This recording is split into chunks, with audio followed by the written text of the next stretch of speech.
नमस्कार दोस्तों, स्वागत है आज के इस नई वीडियो में। दोस्तों इस वीडियो हम बात करने वाले हैं बिहार सरकार अल्पसंख्यक कल्याण विभाग के अंतर्गत आ रही एक नई वैकेंसी के बारे में। जी हाँ दोस्तों, बात कर तो विद्यालय परिचारिका उसमें पोस्ट शामिल किया गया है, विद्यालय सहायक का पोस्ट शामिल किया गया है, साथ साथ पुस्तकालय अध्यक्ष का भी पोस्ट शामिल किया गया है। बहुत ही शानदार वैकेंसी होने वाली है, इसी के बारे में हम इस वीडियो में बात करने वाले हैं और इसको लेकर आवेदन प्रक्रिया भी शुरू हो चुका है।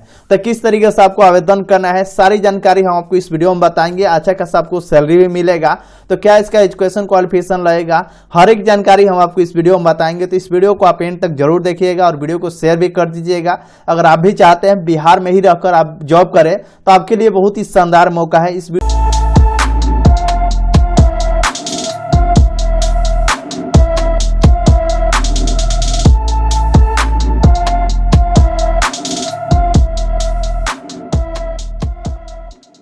फाइनली दोस्तों इस वैकेंसी के बारे में पूरी जानकारी समझने के लिए सबसे पहले आपको इस वाले वेबसाइट पे आना होगा, अल्पसंख्यक कल्याण विभाग के ऑफिशियली वेबसाइट पे। इस वेबसाइट पे आएंगे तो नीचे के स्क्रॉल डाउन करेंगे तो यहाँ पे दिखलाई देगा एक नोटिफिकेशन जो कि अभी अभी पब्लिश किया गया है। इस नोटिफिकेशन को आपको ओपन कर लेना है। आप जैसे नोटिफिकेशन को ओपन करेंगे इस तरीके से ये नोटिफिकेशन शो होगा जिसमें पूरी जानकारी बताई गई इस वैकेंसी के रिगार्डिंग, जो कि हम आपको इसमें टिक आउट भी लगा दिए हैं, जो भी मेन जो बातें हैं ताकि आपको हम बता सके। क्योंकि नोटिफिकेशन तो लगभग 7 से 8 पेज का ये नोटिफिकेशन है, जो भी मेन जो जानकारी हम आपको बताएंगे और नोटिफिकेशन कैसे डाउनलोड करेंगे जो कि आपको हम बता ही दिए शुरुआत में।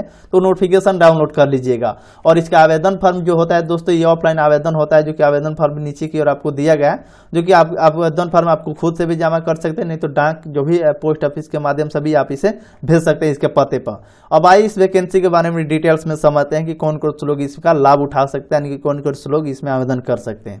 सबसे पहले बात कर लेते हैं दोस्तों इस वैकेंसी जो कि बिहार सरकार अल्पसंख्यक कल्याण विभाग द्वारा ये नोटिफिकेशन पब्लिश किया गया है। पोस्ट की बात करते तो 3 ही पोस्ट रखा गया। एक जो है पुस्तकालय अध्यक्ष का, विद्यालय सहायक और विद्यालय परिचारिका पोस्ट रखा गया है। सबसे पहले आवेदन प्राप्त करने की जो भी तिथि है 20 दिसंबर से शुरू हुआ है, जिसका लास्ट डेट 6 जनवरी 2025 तक रखा गया है। जी हाँ दोस्तों, 6 जनवरी 2025 तक इसका लास्ट डेट रखा गया। अगर आप भी चाहते हैं इस वैकेंसी का लाभ उठाना तो 6 जनवरी 2025 से पहले आपको आवेदन फॉर्म जमा करना है। हालांकि हम आपको बताएंगे कि कहाँ पे आपको आवेदन फॉर्म जमा करिएगा। सबसे थोड़ा सा डिटेल्स में यहाँ पे समझते हैं कि इस वैकेंसी को निकालने का उद्देश्य क्या रखा गया है।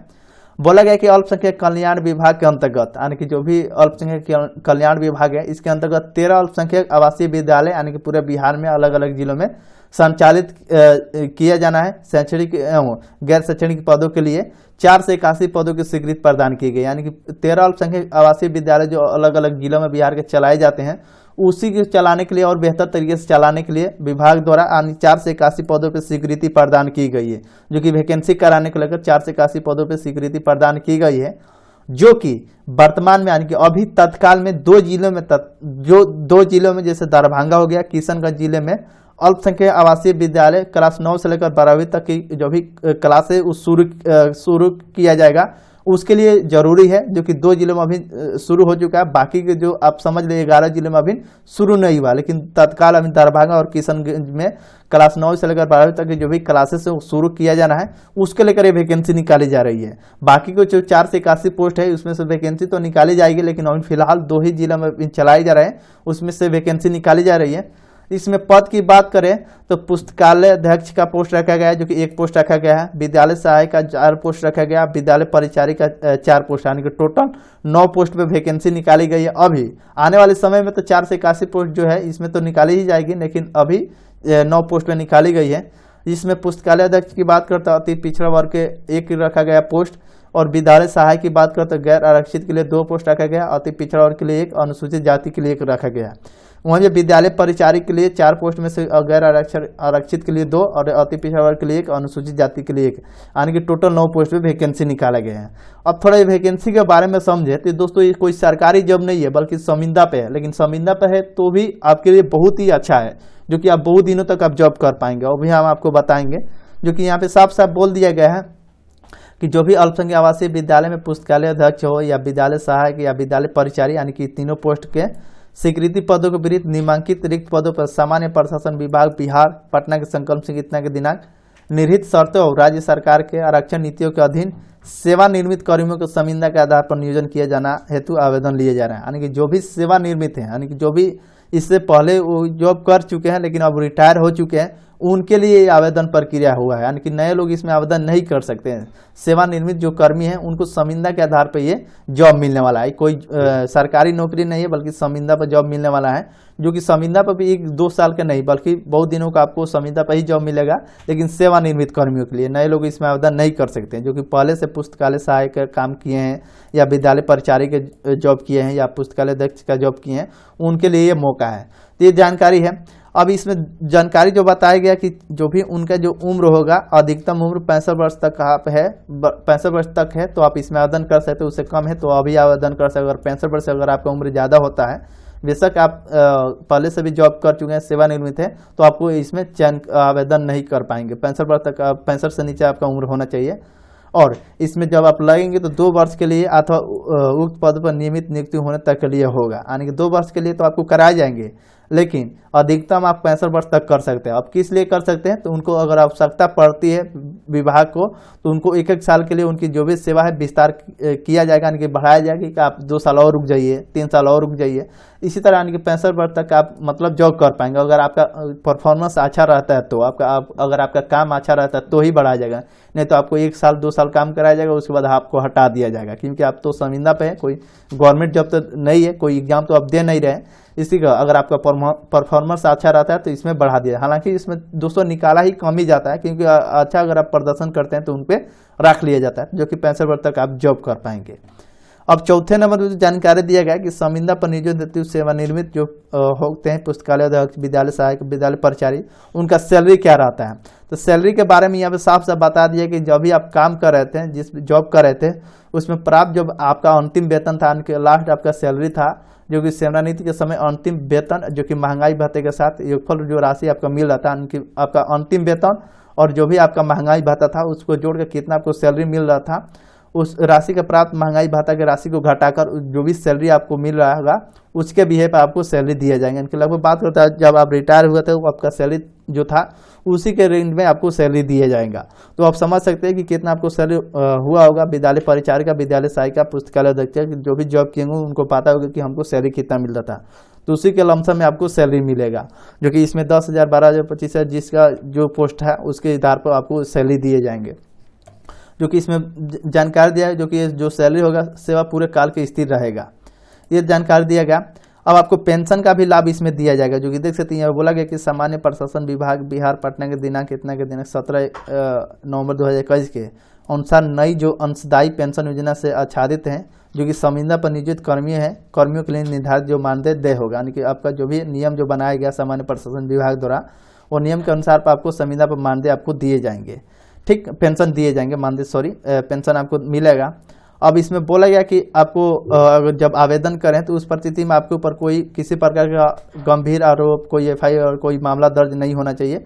उसके लिए आपको शपथ पत्र आपको देना पड़ेगा। ठीक, तो अभी आप इसके लिए आवेदन कर पाएंगे कि आपके ऊपर कोई सी प्रकार के एफआईआर वगैरह, केस वगैरह तो नहीं चल रहा है, कोई आपराधिक मामला तो दर्ज नहीं कराएगा। उसके लिए आपको शपथ पत्र देना होगा आपको। उसके बाद 7वें नंबर बोला गया कि आवेदन के आरक्षण के दावा से संबंधित उनका जो भी है जाति प्रमाण पत्र आपको देना पड़ेगा। अगर आपको आरक्षण का लाभ चाहिए तो उसके लिए आपको जाति प्रमाण पत्र देना पड़ेगा।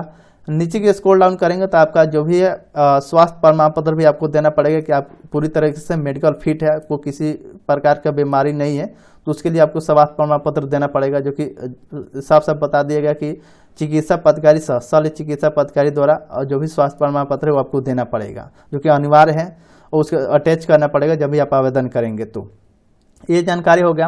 अब आपको इसमें आवेदन कहाँ से किस तरीके से करना है, तो आपको आवेदन जो भी जिस भी पोस्ट के लिए आप करें, जैसे विद्यालय सहायक हो गया या विद्यालय परिचारी, जो कि अल्पसंख्यक कल्याण विभाग के आवेदन पत्र विधि पत्र के साथ 6 जनवरी 2025 तक हाथों या पंजीकृत डाक स्पीड के माध्यम से आप जमा कर सकते हैं। जो कि अगर आप 6 जनवरी के बाद जमा करेंगे तो उस पर आपको विचार नहीं किया जाएगा, आपका आवेदन रिजेक्ट कर दिया जाएगा। यानी खुद से भी जमा कर सकते हैं, नहीं तो स्पीड पोस्ट के माध्यम से भी भेज सकते हैं।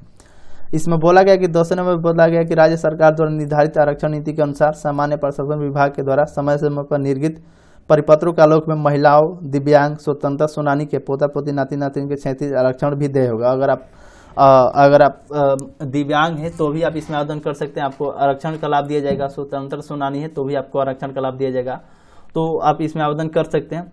जो कि इसमें बताया गया है, जो कि आप जब भी आवेदन करेंगे किसी भी पोस्ट के लिए, चाहे विद्यालय सहायक का हो या विद्यालय परिचारिका हो, तो आपको सुविधा उपलब्ध रहने की स्थिति में पदस्थापित आवासीय विद्यालय के परिसर में ही आवासित रहना होगा।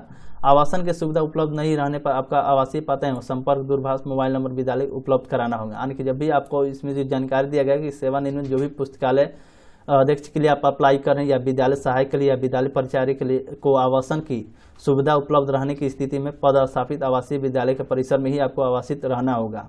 आवासन की सुविधा उपलब्ध नहीं अगर होता है तो उस परिस्थिति में आपको आवासीय पता एवं संपर्क मोबाइल नंबर ये सारा चीज़ आपको देना पड़ेगा विभाग को। और एक पद के लिए एक ही आदमी आवेदन कर पाएंगे, जो कि देख सकते साफ साफ बोले एक पद के लिए केवल एक ही आवेदन अनुमान्य होगा, ये जानकारी दिया गया।